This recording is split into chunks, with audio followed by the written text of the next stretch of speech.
pagi hari ini, siang hari ini kita akan belajar tentang firman Tuhan. Saya kasih tema adalah kita adalah umat pemenang. Amin. Katakan pada diri kita sendiri, saya adalah umat pemenang. Ya, waktu berjalan begitu cepat, tidak terasa 10 hari lagi nanti kita memasuki tahun 2026. Ya, oleh karena itu kita pagi hari ini saya akan sampaikan firman Tuhan untuk memperlengkapi setiap kehidupan kita, supaya nanti di 2026 kita bisa menjadi orang-orang, menjadi pemenang-pemenang sejati. Amin. Ya, pagi hari ini kita akan berbicara tentang, ya enggak asing lagi ya, kita berbicara tentang pertarungan Daud dan Goliat. Ya, kita mungkin sering dengar tentang kisah ini di Alkitab, dan kita tahu endingnya seperti apa, bahwa Daud mengalahkan Goliat. Betul ya? Ya. Nah, dari sini saya setiap kali membaca kisah ini, saya ini dapati sesuatu hal yang luar biasa, bahwa ini luar biasa ya, anak muda Daud yang dipakai Tuhan luar biasa dan bisa menang peperangan melawan Goliat ya. Nah, dan dari situ saya ini mendapatkan sesuatu hal yang baru.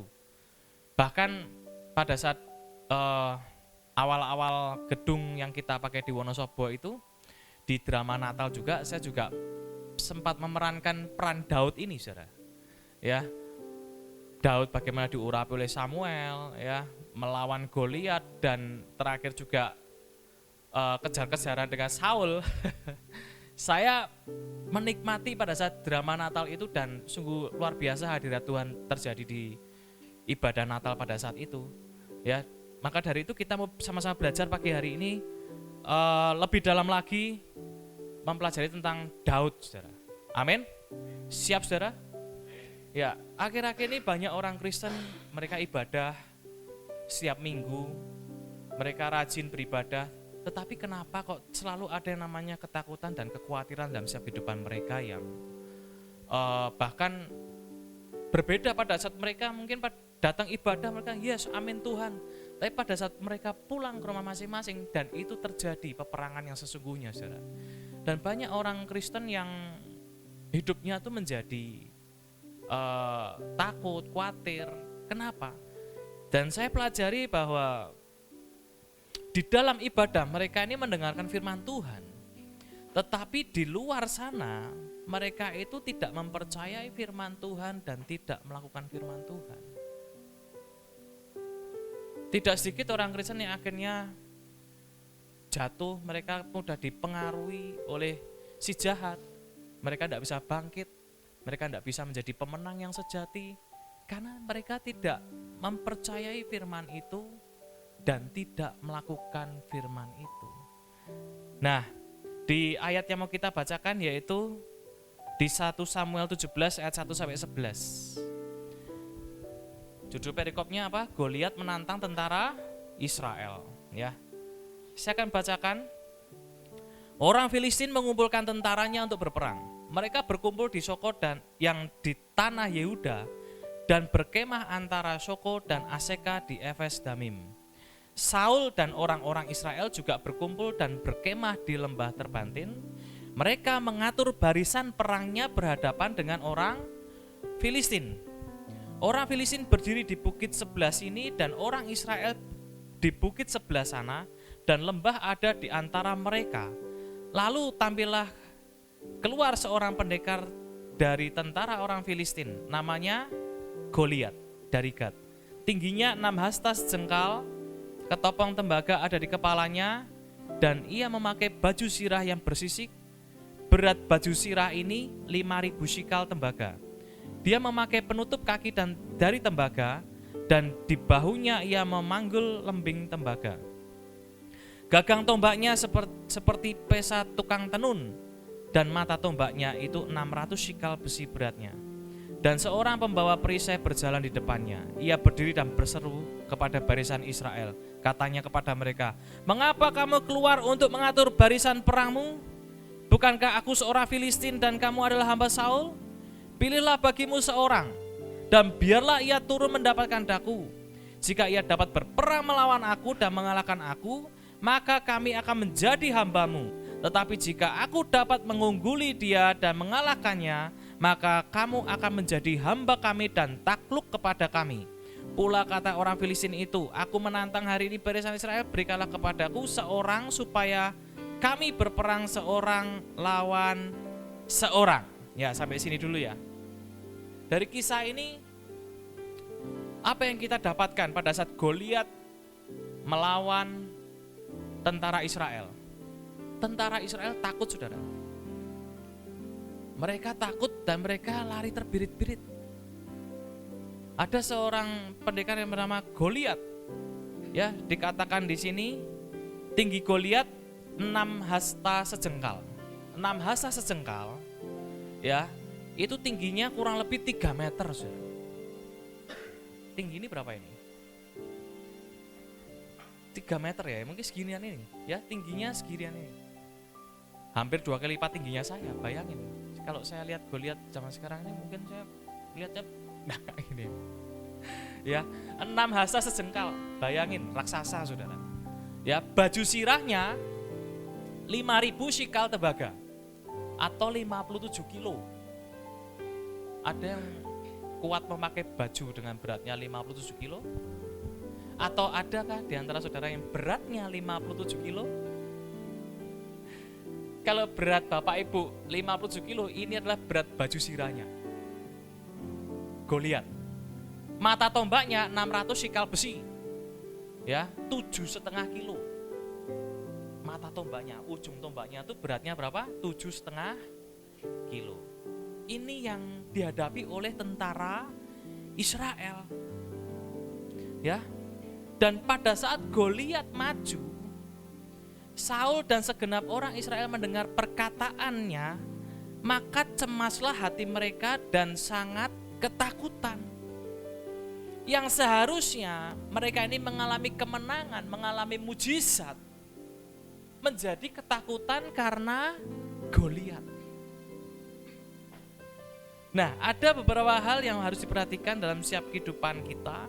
Yang pertama, kita ini harus mengerti identitas dan otoritas kita terlebih dahulu.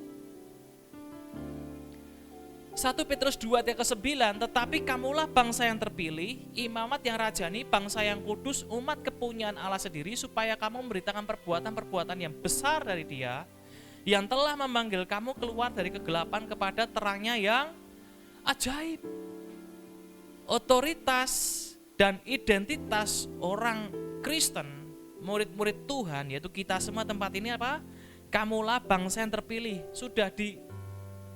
Sudah ditunjuk bahwa kita ini adalah bangsa yang terpilih, imamat yang rajani, bangsa yang kudus, kepunyaan Allah. Kalau kita ini kepunyaan Allah, kira-kira ada enggak sih yang perlu kita takutkan? Seharusnya enggak ada. Tetapi kenapa kita bisa jadi orang yang menjadi takut dan khawatir? Nanti saya akan bahas, ya, supaya kamu memberitakan perbuatan-perbuatan yang besar dari Tuhan.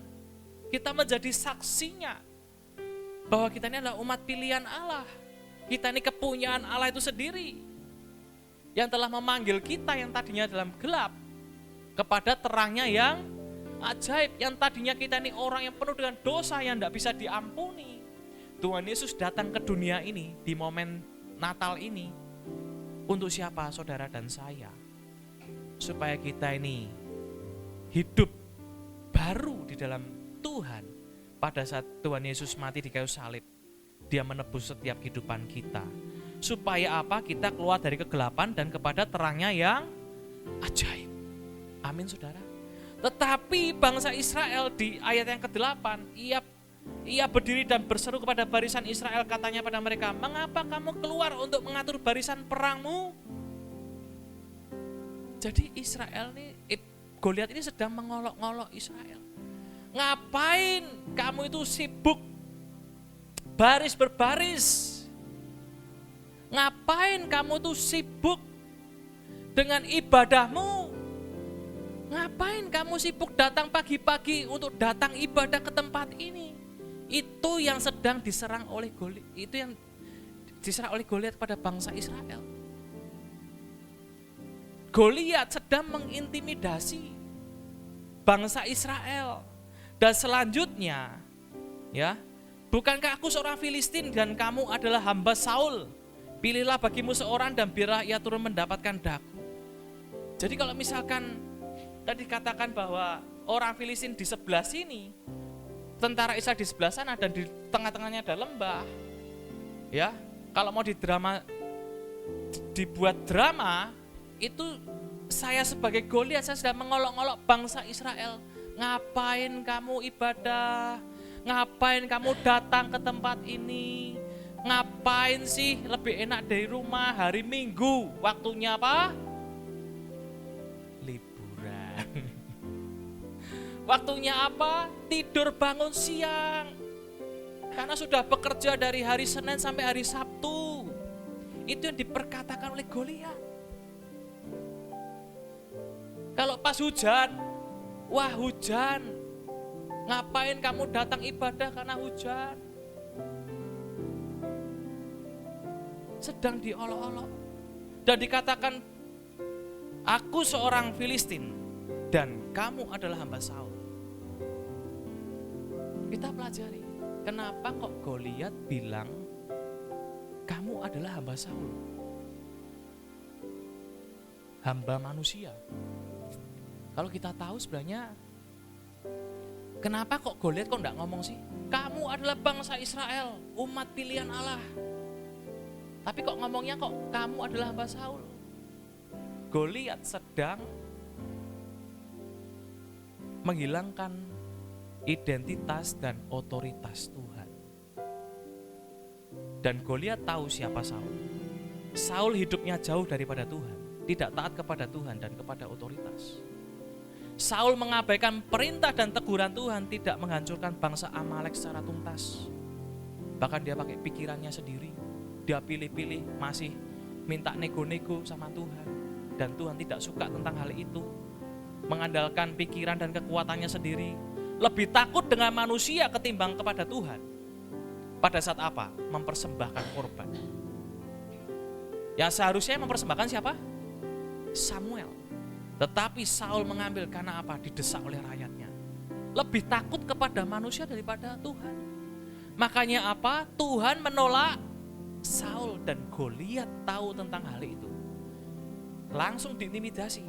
Hei, kamu semua hamba Saul. Kamu tidak punya kekuatan apa-apa.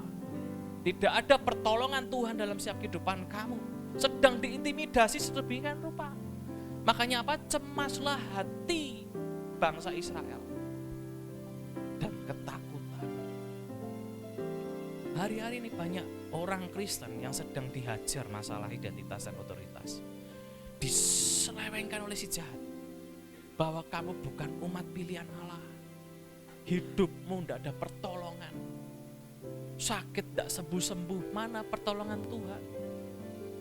Kamu tidak punya masa depan. Itu yang sedang dilontarkan oleh si jahat saat ini. Sama seperti pada saat Goliat ini berbicara dengan tentara Israel.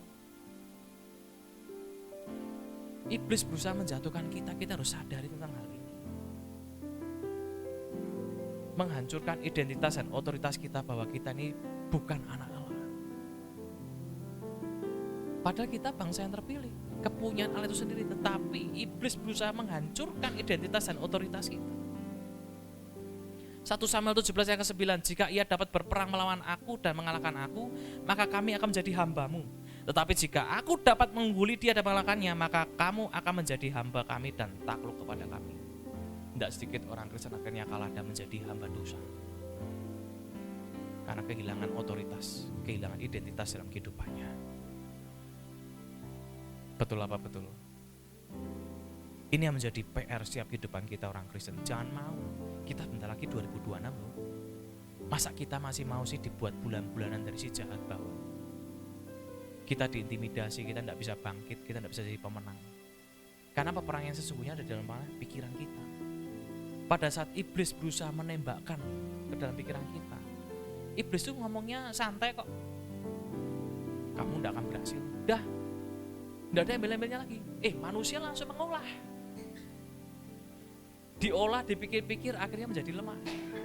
Nah, itu siasat si jahat. Dan di ayat yang ke-11, ketika Saul dan segenap orang Israel mendengar perkataan orang Filistin itu, maka cemaslah hati mereka dan sangat ketakutan, sangat ketakutan. Bayangin, bangsa pilihan Allah loh. Cemas hati mereka, khawatir dan sangat ketakutan.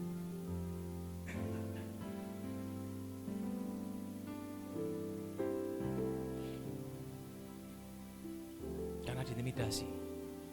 Ayat yang ke-16, orang Filistin itu maju mendekat pada pagi hari dan pada petang hari. Demikianlah ia tampil ke depan 40 hari lamanya. Ngapain? Goliat dan orang Filistin maju mendekat di pagi hari dan petang hari. 40 hari lamanya. Ngapain? Ngapain sih 40 hari Goliat mencemooh bangsa Israel, ngomong terus, umpatan-umpatan terus. Karena pagi hari dan petang hari itu di mana bangsa Israel itu sedang berdoa dan beribadah kepada Tuhan. Pada saat bangsa Israel sedang beribadah kepada Tuhan, berdoa kepada Tuhan, diintimidasi. Percuma kamu berdoa, Tuhan tidak akan jawab kok. Kamu akan kalah terus. Kamu tidak layak, kamu masih penuh dengan dosa. Ngapain kamu datang ibadah, ngapain kamu melayani, masih banyak dosa. Intimidasi dari si jahat. Pagi hari diintimidasi, sore hari kita sedang mempersiapkan korban bakaran kepada Tuhan. Masuk pikiran, kenapa kok iblis gak suka kalau kita ini sedang beribadah tempat ini? Karena dalam ibadah itu ada mujizat. Katakan amin. Di dalam ibadah itu ada janji Tuhan. Itu yang iblis tidak mau. Makanya pada saat ibadah banyak sekali godaan, banyak sekali yang namanya serangan dari si jahat. Fisiknya ada di tempat ini, tetapi pikirannya masih kemana-mana. Itu serangan dari si jahat. Ini yang dilakukan Goliat selama berapa lama? 40 hari. Setiap pagi dan petang. Bayangin, seperti itu setiap hari. Diganggu terus.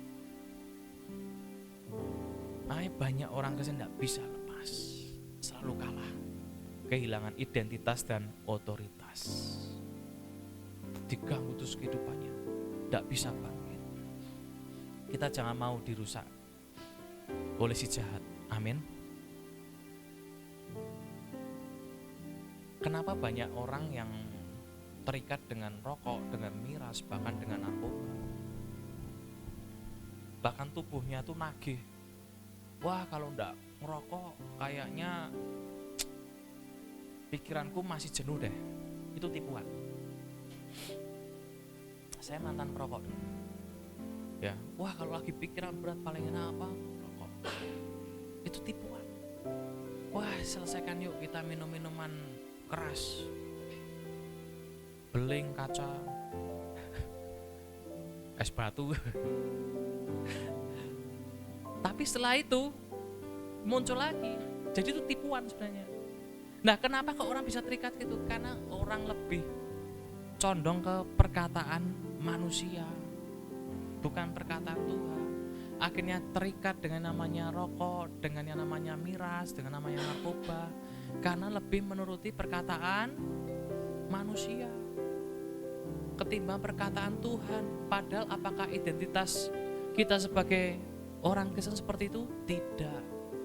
Makanya orang seperti itu, mereka itu sedang kehilangan yang namanya apa? Identitas dan otoritas.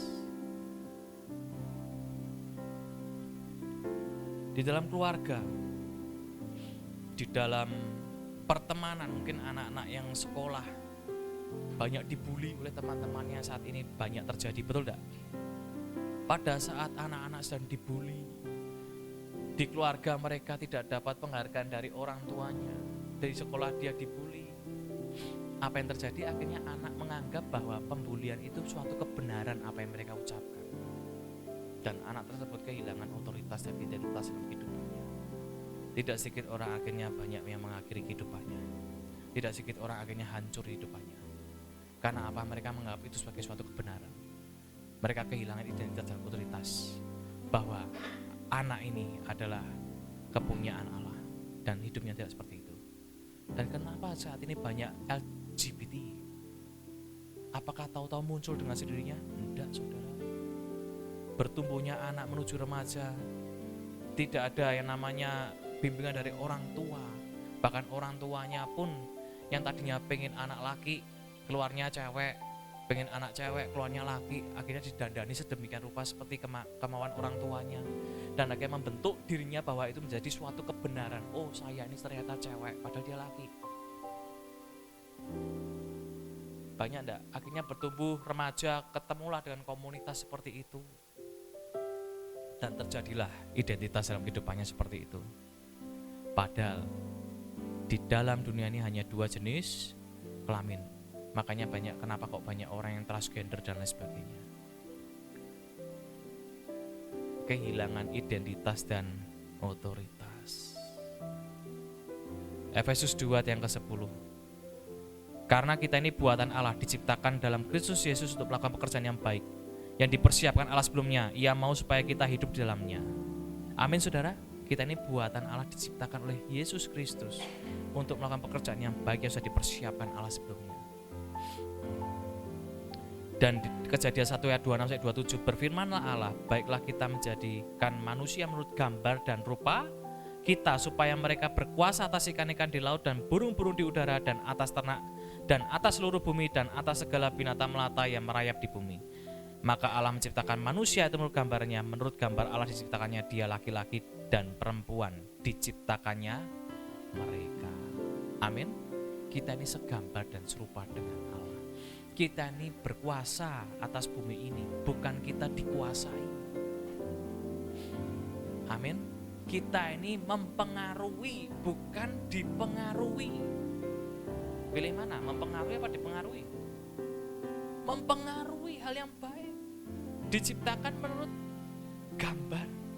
Dan kita diciptakan melakukan pekerjaan yang baik. Artinya apa? Kita mempengaruhi, memberikan dampak yang baik, bukan kita dipengaruhi. Amin.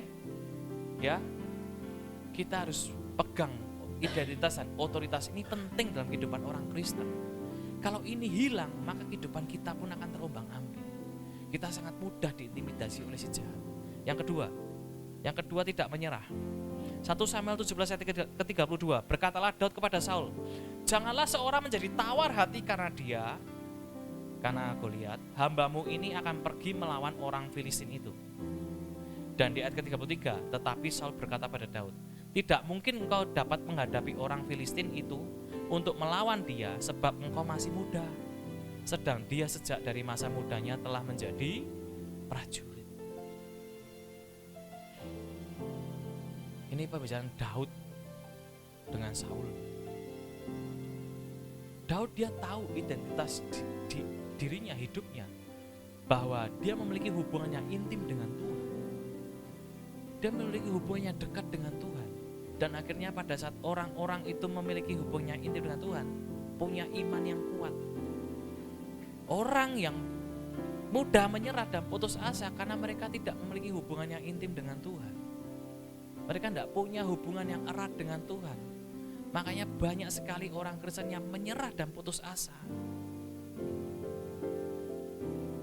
Bahkan kata-katanya pun negatif seperti Saul. Bangsa Israel lari, takut dia. Karena baru diomong sama Goliat, baru diomong, baru dicemooh, takut. Belum perang loh. Setan tuh selalu seperti itu, iblis itu selalu seperti itu. Mengintimidasi lewat apa? Omongan, masuk dalam pikiran. Dikit demi dikit masuk dalam pikiran. Nah, kalau kita tidak dekat dengan Tuhan, sangat mudah sekali kita dipengaruhi si jahat. Amsal 24 yang ke-10, jika engkau tawar hati pada masa kesesakan, kecillah kekuatanmu. Tawar hati itu khawatir. Kenapa orang yang khawatir? Karena tidak dekat dengan Allah, tidak dekat dengan Tuhan. Tetapi yang luar biasa ini jawaban Daud. Di 1 Samuel 17 ayat 34 sampai 35. Tetapi Daud berkata kepada Saul, hambamu ini biasa mengembalakan kambing domba ayahnya. Apabila datang singa dan beruang, atau menerkam seekor domba dari kawanannya, maka aku apa? Mengejarnya. Aku apa? Menghajarnya.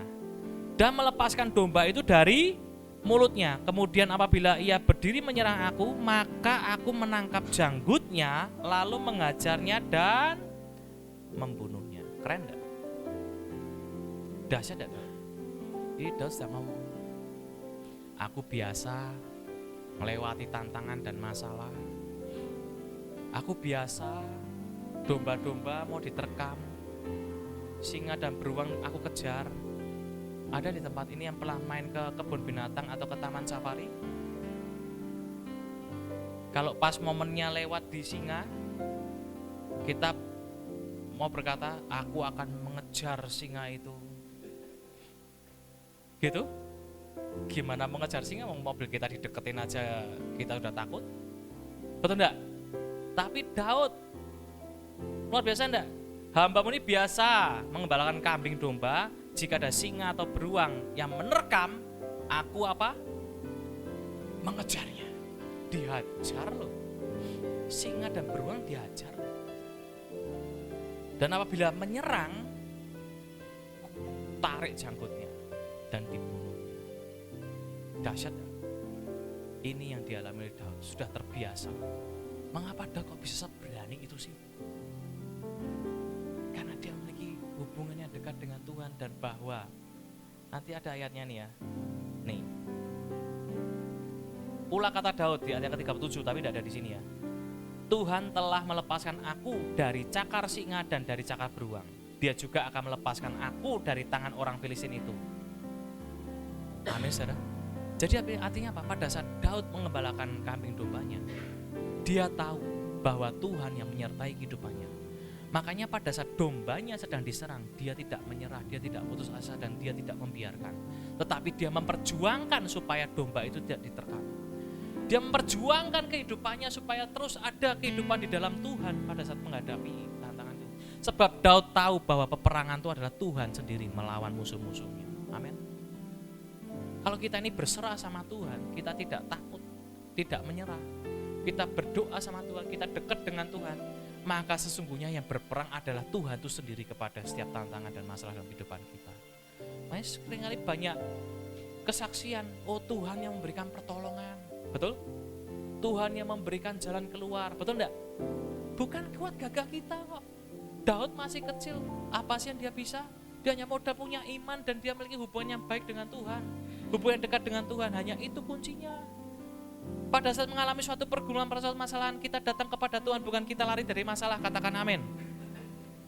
Ya, bukan kita ini lari dari masalah, udahlah aku tidak sanggup lagi, aku tidak mampu lagi, tetapi kita maju. Hadapi tantangan itu dalam setiap proses kehidupan kita. Bukan kita lari dari masalah, udahlah aku tidak pelayanan lagi. Aku kecewa, aku tidak pelayan-pelayan lagi. Itu tanda bahwa orang itu tidak hidup dekat dengan Tuhan. Dia melihat masalahnya lebih besar, dia melihat Goliatnya yang lebih besar. Aku tidak gereja-gereja lagi, masalahku karena masalahku belum selesai. Salah, saudara. Bukan karena masalahnya belum selesai terus akhirnya kita mundur dari Tuhan, enggak. Justru masalah yang ada supaya itu mengingatkan kita ini selalu dekat dengan Tuhan dan mengandalkan Tuhan Yesus. Amin. Akhir-akhirnya apa? Ujung-ujungnya apa? Kita salahin Tuhan. Kok Tuhan enggak gini sih? Kok Tuhan enggak gitu sih? Bukan seperti itu. Justru ada Goliat dalam setiap kehidupan kita untuk mengajarkan kehidupan kita supaya naik kelas. Katakan amin. Supaya kita ini lulus dalam ujian. Karena setiap kehidupan kita harus next level. Dan Tuhan enggak mau membiarkan setiap kehidupan kita terus rata sama gitu, enggak. Tuhan mau kita ini naik kelas. Amin. Ya, itulah kenapa harus ada Goliat dalam setiap kehidupan kita. Dan perkataan Daud yang dahsyat di ayat ke-36, baik singa maupun beruang telah diajar oleh hambamu ini, dan orang Filistin yang tidak bersunat itu, ia akan sama seperti salah satu dari binatang itu, karena telah mencemooh barisan daripada Allah yang hidup. Ayat 37, pula kata Daud, Tuhan yang melepaskan aku dari cakar singa dan beruang, dan ia akan melepaskan aku dari tangan orang Filistin itu. Kata Saul pada Daud, pergilah, Tuhan menyertai engkau. Daud berkata dengan imannya bahwa orang Filistin itu tidak bersunat. Artinya apa? Goliat dan bangsa Filistin itu tidak ada perjanjian dengan Allah. Makanya kalau orang-orang yang tidak punya perjanjian dengan Allah tidak dapat yang namanya keselamatan daripada Tuhan. Ya, karena ada God covenant, perjanjian. Ya, kamu mengakui bahwa Tuhan Yesus adalah Tuhan dan Juru Selamat yang hidup. Amin, kita terima keselamatan. Tetapi Goliat dan Filistin tidak seperti itu. Tidak menerima keselamatan. Ya, tidak ada hubungan perjanjian dengan Allah. Dan Daud menganggap Goliat itu lebih rendah daripada binatang. Istilah seperti ini. Waktu saya mengalami masalah dengan singa dan burung aja, Tuhan tolong. Apalagi cuma Goliat. Kalau dulu Tuhan tolong saya, apalagi ini besok masalah yang ada di depan saya, Tuhan juga pasti tolong. Kadang kita harus lihat flashback ke belakang bukan untuk kita menghidupi masalah lagi loh ya, tetapi kita mengingat kebaikan Tuhan, pertolongan Tuhan dalam kehidupan kita. Itu yang harus kita lihat, bahwa Tuhan telah berbuat hal yang baik, hal yang luar biasa, bahkan mujizat yang pernah kita terima, pertolongan Tuhan yang telah kita terima, dan kita menghadapi ke depan ini, Tuhan juga pasti akan tolong. Itu bentuk dari iman kita. Sama seperti perkataan Daud, kalau dulu aja beruang dan singa aja aku hajar, Tuhan kasih pertolongan, apalagi cuma Goliat yang tidak bersunat, yang tidak punya perjanjian dengan Allah, dihabisin. Amin. Itu yang harus kita punya, iman yang dahsyat. Karena Daud tahu bahwa Tuhan tidak akan meninggalkan dia. Tuhan yang berperang atas dia. Tuhan lebih dari segalanya. Siang hari ini libatkan Tuhan dalam setiap kehidupan kita. Amin. Akui Tuhan dalam segala lakumu. Ya, maka Tuhan yang akan menyertai setiap kehidupanmu dan memberikan pertolongan dalam kehidupanmu saat ini. Andalkan Tuhan. Yang ketiga, yang terakhir, mempercayai Tuhan yang memberikan kemenangan. Mempercayai Tuhan yang memberikan kemenangan. Kita mempercayai, kita bukan cuma sekedar bilang percaya, tetapi kita mempercayai Tuhan atau tidak bahwa Tuhan itu bisa kasih kemenangan dalam kehidupan kita. 1 Samuel 17 ayat ke-45, tetapi Daud berkata pada orang Filistin itu, engkau mendatangi aku dengan pedang dan tombak dan lembing, tetapi aku mendatangi engkau dengan nama Tuhan semesta alam, Allah segala barisan Israel yang kau tantang itu. Ini Daud, perkataan luar biasa. Perkataan seorang pemenang yang sejati, bahwa dia tidak melihat Goliatnya yang membawa tombak, lembing, pedang, tidak melihat itunya, tetapi Daud mendatangi dengan nama Tuhan semesta alam, Allah segala barisan Israel yang kau tantang itu. Daud sedang mengembalikan identitasnya bangsa Israel, kepunyaan Allah. Amin. Daud dia memiliki iman yang luar biasa. Dia sedang mendeklarasikan kekuatan Tuhan. Dia sedang mendeklarasikan bahwa Tuhan itu super power yang bisa membuka jalan keluar, yang bisa mengalahkan segala tantangan yang ada di depannya. Pernah enggak kita ini pada saat kita berdoa, kita memperkatakan iman kita, mendeklarasikan bahwa Tuhan bisa sanggup mengalahkan musuh-musuh di depan kita. Perlu diucapkan, perlu dilakukan. Jangan cuma kita ini mendengarkan firman Tuhan dan berhenti sampai situ, enggak. Kita mempercayai firman Tuhan itu dan kita melakukan dengan cara apa? Mendeklarasikan perkataan kita ini bahwa kuasa Tuhan itu dahsyat. Amin. Banyak belajar tentang Daud. Amin. Pagi hari ini, ya, Daud tidak lari, tapi Daud menghadapi Goliat. Daud mengakui penyertaan Tuhan yang sempurna dalam kehidupannya. Daud mengakui bahwa Tuhan berperang dalam kehidupannya. Kita belajar, kita juga mengakui Tuhan yang sanggup menghancurkan musuh-musuh kita. Amin. Menyembuhkan kita, memberikan kekuatan. Tuhan yang berjuang, Tuhan yang menyelamatkan kehidupan kita, dan Tuhan yang memberikan kasih setianya dalam kehidupan kita. Amin, saudara. Dan saya ada suatu cerita,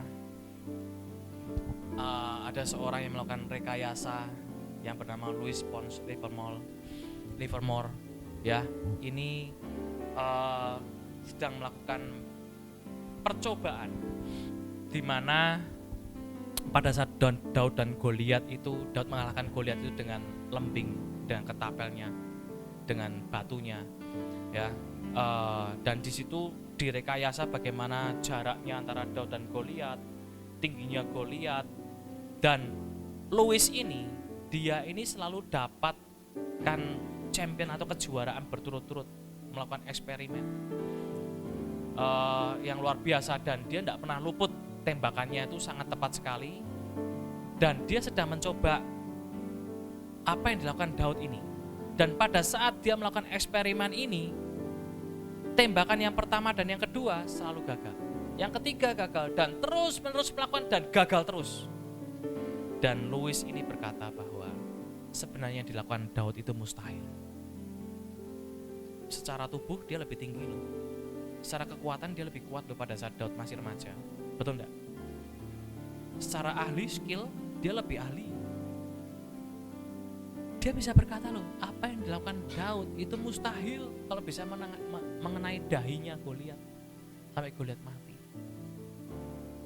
Artinya apa, saudara? Bukan kekuatan manusia. Pada saat Daud itu melemparkan ketapelnya dan batunya, Tuhan yang berperang. Tuhan yang mengenai sasarannya di dahinya Goliat sampai akhirnya Goliat mati. Amin, saudara. Pada saat kita ini menghadapi suatu tantangan, masalah sebesar apapun, kita sedang andalkan Tuhan, kita punya iman sama Tuhan di dalam kehidupan kita, apapun itulah masalah yang dihadapi dalam keluarga lah, pekerjaan, bisnis, pelayanan, sakit penyakit dan lain sebagainya, Tuhan yang sedang berperang. Jangan takut dan khawatir, saudara. Yang penting kita punya iman gak nih sama Tuhan, sama seperti Daud. Amin. Saya juga mau kesaksian, saya ini juga ditolong Tuhan, saudara. Di akhir Agustus saya ini mau meninggal, saudara. Mungkin ada yang belum tahu tempat ini. Saya mau meninggal dunia dengan apa yang sakit yang saya alami, saudara. Sakit yang serius tiba-tiba. Tahu-tahu drop waktu itu hari Sabtu tanggal 30 Agustus waktu masih ada kerusuhan di Indonesia, di Jakarta, di Yogyakarta. Saya di salah satu rumah sakit di Yogyakarta, dan akhirnya keluarga, kakak dan adik saya video call sama saya, kamu jangan di situ, dah Manuto, jangan di situ, kamu harus ke Pineng, supaya kamu harus ditangani di sana. Secara pikiran manusia, Tuhan, aku sih sebenarnya pengen ke Pineng, Tuhan, tetapi aku sudah tidak kuat secara manusia. Jalan aja sudah lepas, saudara. Dan itu benar-benar kritis. Saya masih berpikir kalau saya ke Pineng nanti, oke lah, saya ke Pineng nanti sampai sana masih daftar ulang lah karena saya warga asing. Saya masih harus cari dokternya siapa lah, si A si B. Apakah waktunya sempat, Tuhan? Karena pada saat itu saya ini mau meninggal tuh kerasa loh, saudara. Makanya pada saat hari Sabtu pagi itu saya telepon kakak saya yang paling jauh di Jakarta. Saya telepon dia, kamu pulang sekarang, aku kena sakit serius. Kenapa saya suruh kakak saya pulang? Karena saya tahu waktu saya sudah tidak lama lagi. Dan rumah sakit di Yogyakarta bilang, kamu nanti hari Senin baru di kolonoskopi dulu. Saya pikir, gitu aku enggak nyampe. Makanya pada saat kakak saya pulang, saya pikirnya kalau saya enggak kuat hari Minggu saya pamitan sama mereka. Pamitan sama istri, sama anak, sama keluarga semuanya. Bahwa saya sudah siap dipanggil Tuhan. Tapi Tuhan berkehendak lain. Tuhan punya cara. Tuhan yang berjuang dalam kehidupan saya. Akhirnya pada saat membuat keputusan, oke Tuhan, aku siap. Waktu itu istri saya bisikin saya, ayo kita coba aja ke Pineng. Pada saat saya membuat keputusan untuk saya melangkah, pertolongan Tuhan nyata. Tahu-tahu ada teman dari adiknya Nova ini akhirnya dihubungi. Oh ya udah, kasusnya sama seperti saya. Mana paspor, mana hasil CT scan, mana nanti tiket pesawat semuanya kasih ke saya semua. Tolong difotoin sekarang juga. Dengan sedemikian rupa waktu itu malam itu dengan cepatnya, karena hasil CT scan juga masih ada di meja perawat. Nggak ada perawat pada saat itu.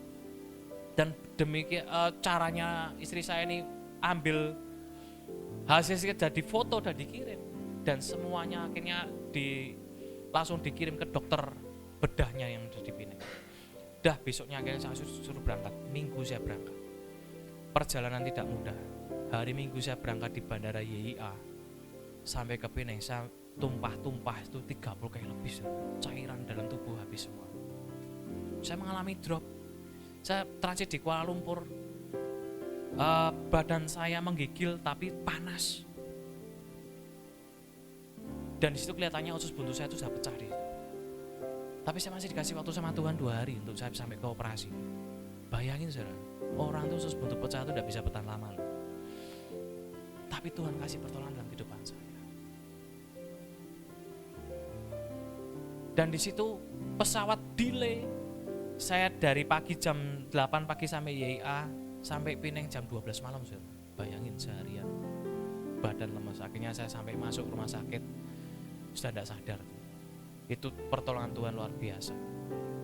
Dan dokter bilang 50% pasien ini bisa hidup kalau sampai ke Pineng, 50% meninggal dunia kalau tidak sampai ke Pineng. Dia bilang gitu, divonis.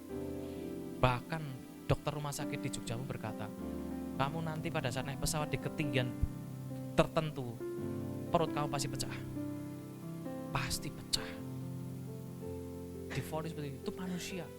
Tetapi apa? Saya belajar seperti Daud, tidak mendengarkan apa kata manusia,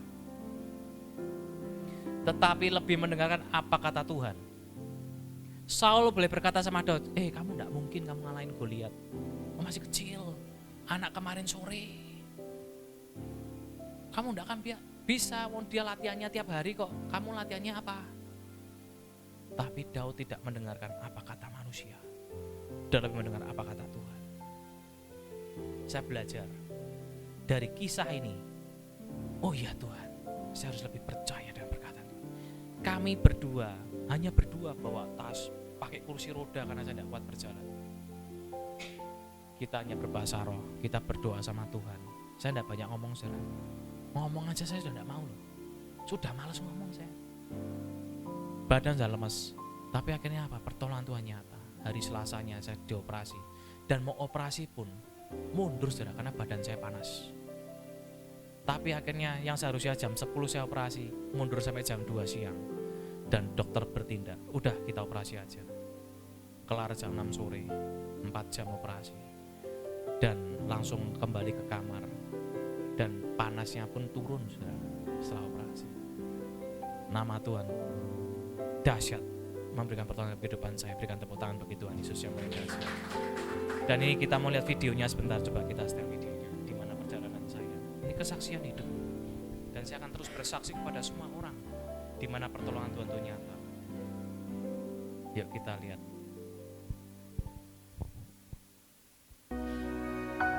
Ini waktu di wajah saya sudah pucat.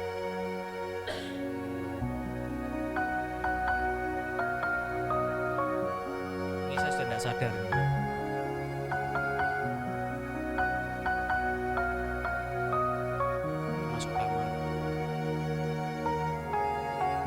Yang diselang itu adalah cairan dari usus, warnanya hijau. Terus ini waktu demam, sampai saya dikasih botol air dingin. Mundur sih.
from mountain heights to ocean plains.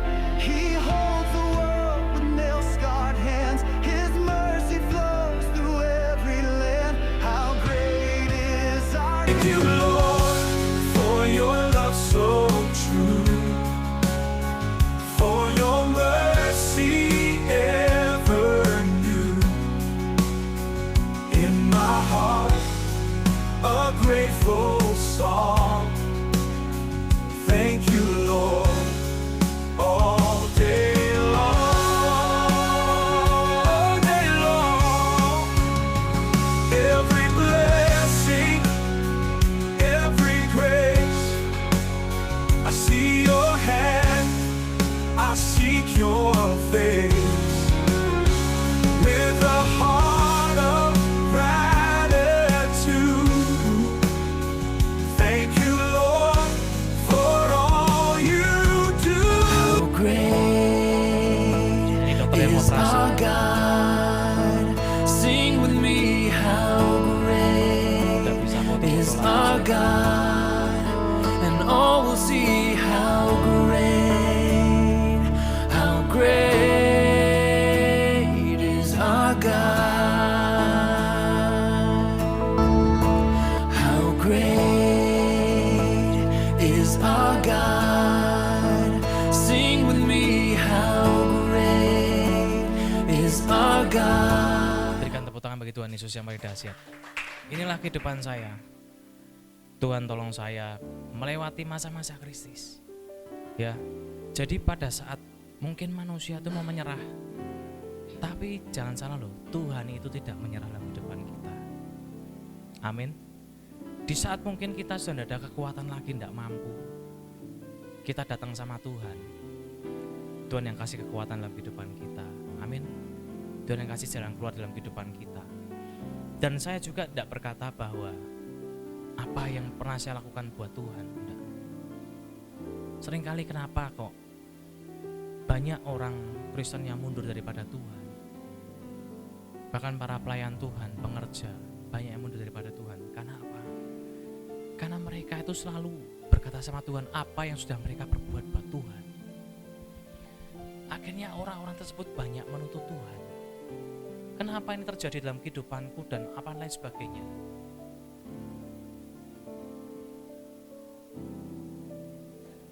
Apa yang sudah dilakukan dalam kehidupannya buat Tuhan. Tuhan, saya kan sudah gini, sudah gitu, sudah gini. Akhirnya banyak tuntutan sama Tuhan. Dan tidak sedikit orang mundur daripada Tuhan. Tapi saya belajar untuk saya tidak berkata seperti itu. Justru saya berkata sama Tuhan, Tuhan Engkau baik. Engkau menyembuhkan saya. Kasih-Mu nyata dalam kehidupan saya. Amin, saudara. Makanya kenapa saya bisa berdiri di tempat ini? Karena kasih karunia Tuhan itu berlimpah dalam kehidupan saya. Bukan karena apa yang sudah saya lakukan buat Tuhan, enggak. Apa sih yang bisa kita lakukan buat Tuhan? Kita bisa beli keselamatan? Enggak bisa, saudara. Kita bisa beli damai sejahtera dan sukacita? Enggak bisa. Punya seberapa besar uang pun, seberapa kaya orang tuh, enggak bisa beli damai sejahtera dan sukacita. Betul enggak? Tapi saya boleh berkata, kasih karunia Tuhan berlimpah dalam kehidupan saya. Kebaikan Tuhan yang dalam kehidupan saya. Yang lalu biarlah berlalu. Saya berpikir seperti itu. Karena yang lalu kan enggak bisa dirubah lagi, betul enggak? Kalau enggak bisa dirubah lagi, ngapain kita terus tinggal dalam masa lalu? Orang enggak bisa bangkit karena banyak memikirkan masa lalu. Dia lupa bahwa yang penting adalah hari ini untuk depan, masa depan yang lebih baik. Yang lalu buat pelajaran, buat pengalaman, betul enggak? Yang penting hari ini untuk masa depan lebih baik, apa yang harus kita lakukan. Dan Tuhan bawa kehidupan saya menjadi ciptaan yang baru. Yang lama sudah berlalu, sesungguhnya yang baru itu sudah datang. Amin. Dan ayat yang terakhir, Daud memiliki perkataan-perkataan yang profetik. 1 Samuel 17 ayat 4-47. Hari ini juga Tuhan akan menyerahkan engkau ke dalam tanganku, dan aku akan mengalahkan engkau dan memenggal kepalamu dari tubuhmu. Hari ini juga aku akan memberikan mayatmu dan mayat tentara orang Filistin kepada burung-burung di udara dan kepada binatang-binatang liar, supaya seluruh bumi tahu bahwa Israel mempunyai Allah, dan supaya segenap jemaah ini tahu bahwa Tuhan menyelamatkan bukan dengan pedang dan bukan dengan lembing. Sebab di tangan Tuhanlah pertempuran, dan Ia pun menyerahkan kamu ke dalam tangan kami. Amin. Hari ini juga, bukan besok, bukan lusa, bukan bulan depan. Hari ini juga Tuhan memberikan pertolongan dalam setiap kehidupan kita. Tuhan berikan jalan keluar dalam kehidupan kita. Apa yang menjadi masalah dalam kehidupanmu? Bilang sama Tuhan. Hari ini perkatakan profetik sama Tuhan. Hari ini juga pertolongan Tuhan nyata dalam kehidupanku. Dan segenap jemaah ini harus tahu bahwa Tuhan menyelamatkan bukan hanya pedang dan bukan dengan lembing. Sebab tangan Tuhan pertempuran, dan Ia pun menyerahkan kamu dalam tangan kami. Kita boleh bersaksi kepada semua orang. Dan saya pun bersaksi dengan kehidupan saya ini pada semua orang. Dan banyak dari mereka pun diberkati Tuhan. Bukankah itu yang harus kita lakukan, saudara?